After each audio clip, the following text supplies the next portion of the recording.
मुझे यहाँ से चले जाना चाहिए। ऐसे मत कहो सहर, तुम कहीं नहीं जा रही। खाला मेरी वजह से आपके घर का माहौल खराब हो गया। तुमने राधियान से बात की? वो तुम्हारी नौकरी के सिलसिले में कोशिश कर रहा था ना? कर तो रहा था वो कोशिश,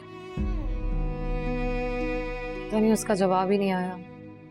तो तुम पूछ लो, घर में तुम जिस तरह से सहम कर रहती हो ये मुझसे देखा नहीं जाता। मैं जाती हूँ उसके स्कूल। हाँ चली जाओ और हौसले से काम लो बेटा। बुरा वक्त आ गया तो कहीं से अच्छा वक्त भी चल पड़ा होगा। उसे तुम तक पहुंचने में शायद थोड़ा वक्त लगे, लेकिन आएगा सहर। इंसान को बुरे से बुरे हालात में भी अल्लाह से अच्छे वक्त की उम्मीद रखनी चाहिए बेटा। तनी कौन से अच्छे वक्त की बात कर रही हैं आप खाला? एक बात कहूँ?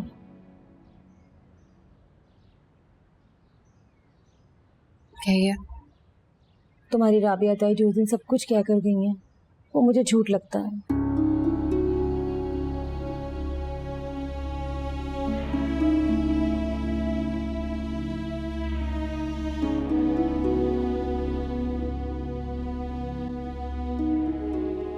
और ये कागज खाला? ये भी झूठ है। पक्का कागज पक्का सच होता है खाला। पहले ऐसा ये कागज बना और मेरा जामिन से रिश्ता जुड़ गया, और अब ये कागज बना तो मेरा जामिन से रिश्ता खत्म हो गया। शायद इन कागजी रिश्तों की उम्र इतनी ही होती है खाला। तुम फिर नाउमीदी की बातें कर रही हो। मैं नाउमीदी की बातें नहीं कर रही खाला, मैं खुद को किसी भी खुशफहमी से रोक रही हूँ। ये रिश्ता अब खत्म हो चुका है और आप भी मुझे इस रिश्ते की याद मत दिलाया करें।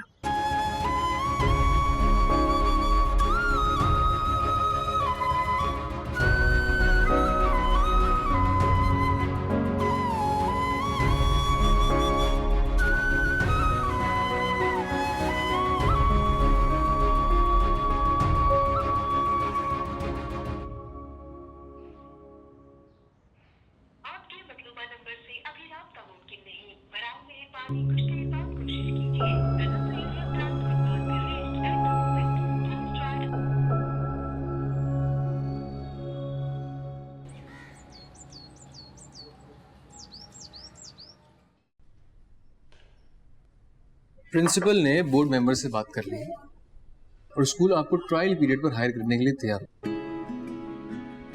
3 महीने का आपका प्रोबेशन पीरियड होगा और आपकी परफॉर्मेंस देखते साथ ही आपको परमानेंट कर दिया जाएगा। शुक्रिया, बहुत शुक्रिया रात। अरे शुक्रिया कहकर मुझे शर्मिंदा मत करो। कब से ज्वाइन कर सकती हूँ? आज क्या है? आज है 25th। फर्स्ट से कर लो। ठीक है। और कोई भी मदद चाहिए हो तो मुझसे आप बेझिझक कह सकती हैं। ठीक।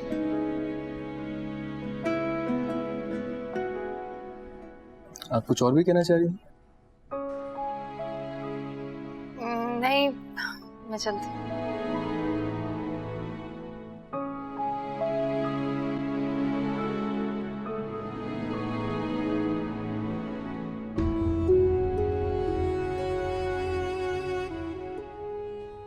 आप बहन है मेरी, जो भी बात है बिला झिझक कह दी। वो मैं ज्वाइनिंग के बाद अपनी खाला का घर छोड़ना चाहती हूँ। ठीक है। आप किसी गर्ल्स हॉस्टल में मुझे कोई कमरा दिलवा देंगे, या फिर आप मुझे बता दीजिए ये सब कुछ कैसे किया जाए, मैं खुद कर लूंगी। 1-2 दिन दीजिए मुझे, मैं इसकी इंफॉर्मेशन लेके बताता हूँ। शुक्रिया राधा, शुक्रिया।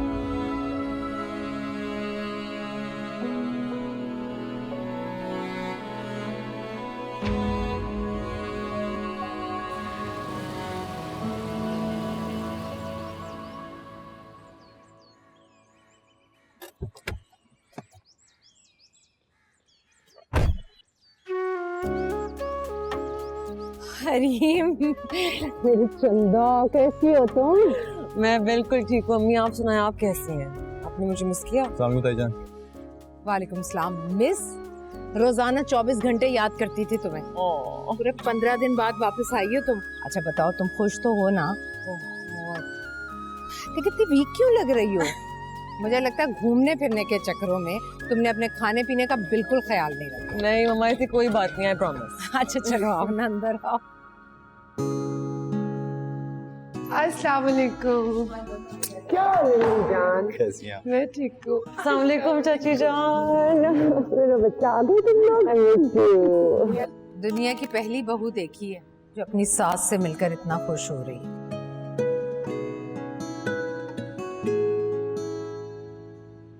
वेलकम वेलकम, आजा आजा आजा।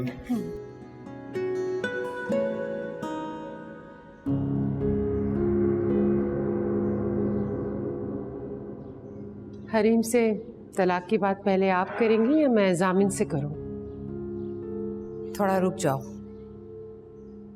वक्त और मौका देखकर मैं खुद बात करूंगी।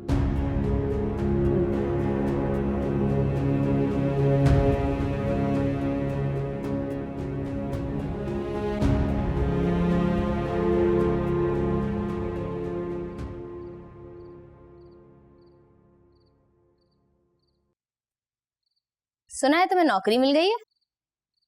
हाँ। यानी तुम मुस्तकिल बुनियादों पे यहीं रहने वाली हो? नहीं। क्यों? कहाँ जाने वाली हो? पता नहीं, अभी जॉब लग जाए, पैसे हाथ में आ जाए, कोई ना कोई बंदोबस्त कर लूंगी। जबरदस्त, तुम्हें तो बड़ी जोर की खुददारी चढ़ी है भाई। तुम जो भी समझो। मैं समझी तुम भी अम्मी की तरह खुशफहमी का शिकार हो गई हो और अपने शौहर के घर वापस जाने का सोच रही हो। मैं ऐसा कुछ नहीं सोच रही। अम्मी को लगता है तुम्हें अभी तक तलाक नहीं हुई और तुम्हारा शौहर एक दिन तुम्हें लेने आ जाएगा। ज़ूबिया प्लीज सो जाओ, बहुत रात हो गई है। शायद तुम इस मौजू पे बात ही नहीं करना चाहती, या फिर मुझसे बात नहीं करना चाहती। ये मौजू मेरी जिंदगी से खत्म हो चुका है, मैं इस बारे में कोई बात नहीं करना चाहती।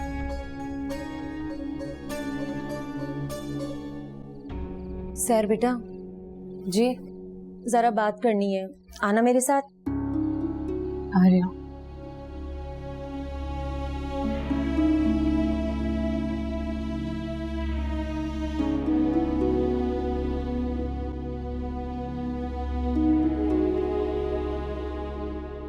बहुत दिनों से मेरे दिल पर एक बोझ था बेटा, इसलिए मैंने फैसला किया तुम्हें आज सब कुछ बता दूंगी।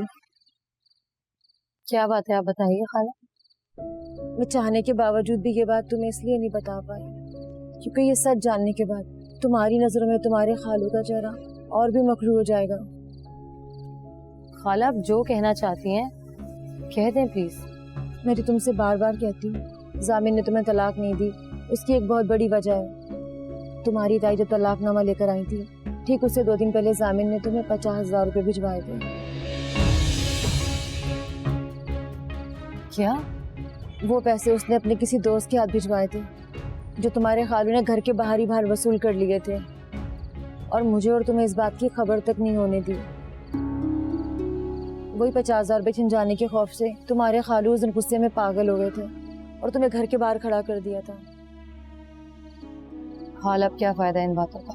जरा सोचो तो सही, अगर जामिन ने तुम्हें वाकई तलाक देनी होती तो ठीक 2 दिन पहले वो तुम्हें 50,000 रुपए क्यों भिजवाता? पैसे भिजवाने का मतलब उसे तुम्हारी फिक्र थी बेटा। अगर वो अपनी दूसरी बीवी के साथ कहीं जा भी रहा था, वो तुम्हें भूला नहीं, उसे तुम्हारी परवाह थी बेटा, तुम उसकी जिम्मेदारी हो। खाला, मैं अब उनकी जिम्मेदारी नहीं हूँ। ऐसा मत कहो सहर। खाला, आप शायद जानती नहीं है, हरीम करोड़ों की जायदाद की अकेली वारिस है।